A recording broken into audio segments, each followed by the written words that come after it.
You had to be rich to get a ticket. Comments Sanders on the clashes with debate audience. Hello and welcome to TST. If you are new to the channel, tap on the subscription button and press the notification bell so you can receive news and updates that you can rely on daily. While speaking to NBC after Tuesday's Democratic debate, 2020 Democratic presidential candidate Senator Bernie Sanders of Vermont blamed the negative reception he received from the audience during a few moments in the debate for the high price of a ticket to the debate. Sanders stated, "Do you know how much money it costs to get a ticket down below? I read that it costs $1,750. So, to get a ticket to the debate, you had to be fairly wealthy. Most working people that I know don't spend $1,700 to get a ticket to a debate. And that's problematic. But you know, people, that's what the DNC did. Take a watch."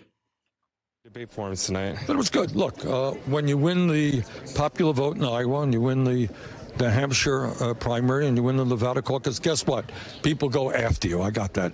But I think at the end of the day, there is a reason why we are beating Trump in poll after poll after poll nationally. There's a reason why we are beating him in Wisconsin, in Michigan, in Pennsylvania. And I think that reason is that the working people understand that we cannot continue to have a government that works for the wealthy and the powerful. They want a government that represents all of us, and I feel pretty good. You mentioned your name was evoked a lot on stage. Yes, it was. Were you ready for that? Were you expecting that going in? Yes, I was. Look, again, when you win the first three elections, I understand that people are going to go after you. What is, always painful is that in a debate format, you just don't have the time. The moderators try to do it. You got 45 seconds to respond. You really can't. For example, I am very proud of my record. All right. Guns came up. That was guns came up. Vice President Biden really got at you. Well, I'm proud of the fact that I got a D- voting record from the NRA. I'm proud of the fact that 30 years ago, not yesterday, 30 years ago, I supported a ban on assault weapons, and that's my view right now. And I think we have a stronger position on gun safety legislation, which will represent the needs of the American people, not the NRA. But what does disturb me, I have to say, in these debates is sometimes, while all of the questions are good and important, we sometimes don't get to the most important issue, and that is, how does it happen that in the richest country in the history of the world, we are the only major country not to guarantee health care to all? We don't have paid family and medical leave. We got 500,000 people sleeping out on the streets tonight after giving $1 trillion in tax breaks to the top 1% and large corporations. How does that happen?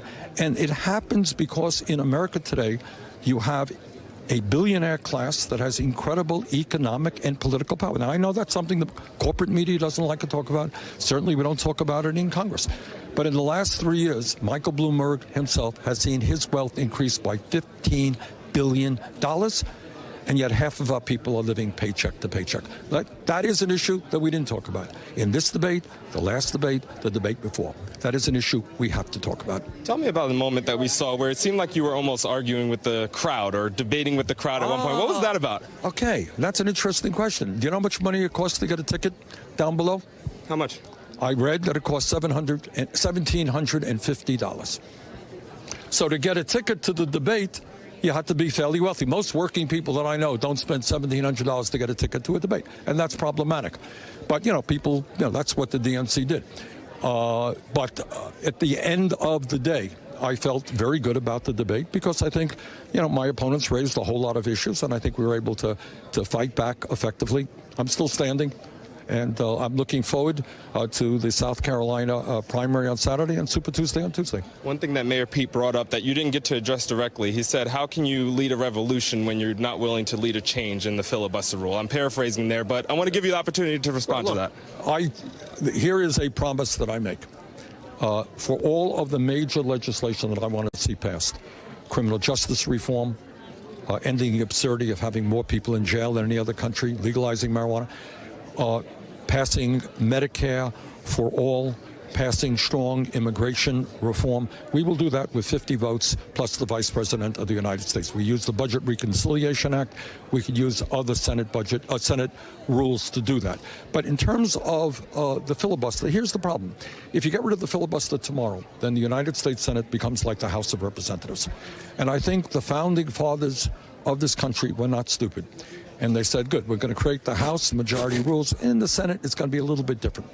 And I think that that's okay. I think in the Senate, you want people to stand up. They want to filibuster. They want to get up and talk for 8 or 9 hours. I did that. They have a right to do that. But at the end of the day, if on all of the important legislation that I am campaigning on, we're not going to wait for 60 votes. We will pass it with a majority plus the Vice President of the United States. You mentioned you would consider moving the embassy back to where it was. Why bring that up? Why would you consider moving that up? Or not bring that up, but why would you consider moving back to the original? What you want to do is, embassy location is a symbolic statement on the part of the United States. And what I'm saying is it has to be looked at within the context of the United States doing everything it can, to protect the independence and security of Israel, but also, finally, providing justice to the Palestinian people. You got youth unemployment in Gaza, something like 70%. People cannot even leave Gaza, despite the miserable living conditions there.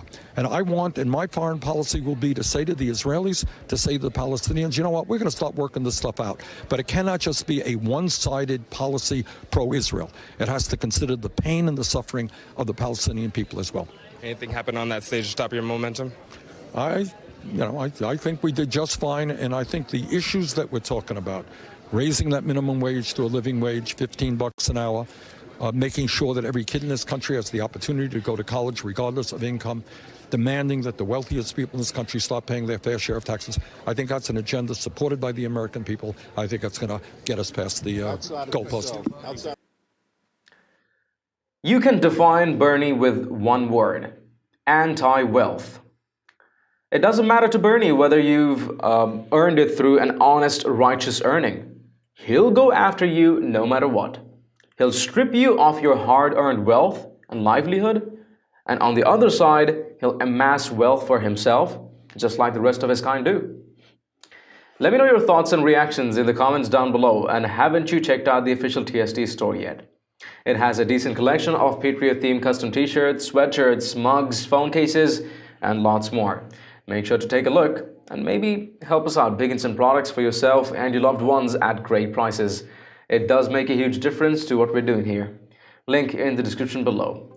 If you've liked this report, let us know by tapping that like button down below, share the news among friends and family, and don't forget to subscribe to our channel. Thank you for watching. Stay tuned for more news and updates on TST. This is David Ravine, and I'll see you in the next one.